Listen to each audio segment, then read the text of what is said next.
নমস্কার, আমি সাবিনা বিবি, দত্তপুকুর বারাসাতের বাসিন্দা।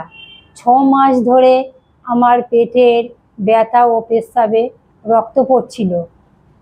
কিডনিতে ক্যান্সার ধরা পড়ে। ডক্টর মিশ্র 2 বছর আগে আমাকে অপারেশন করান।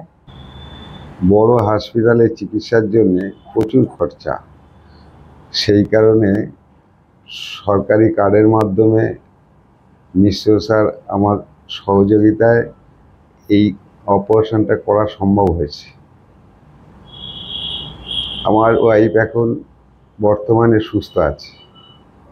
একটা কিডনির উপর এখন একটা কিডনির উপরে বেঁচে আছে, সে সুস্থ জীবনযাপন করছে। আমি এখন নিয়মিত ডাক্তারবাবুকে দেখাতে চেকআপে আসি। চেকআপে এসে আমি এখন সুস্থ আছি। দয়া করে ক্যান্সার রোগের চিকিৎসার জন্য দেরি করবেন না। সঠিক সময় সঠিক হাতে চিকিৎসা আপনার জীবন বাঁচাতে পারে। ধন্যবাদ।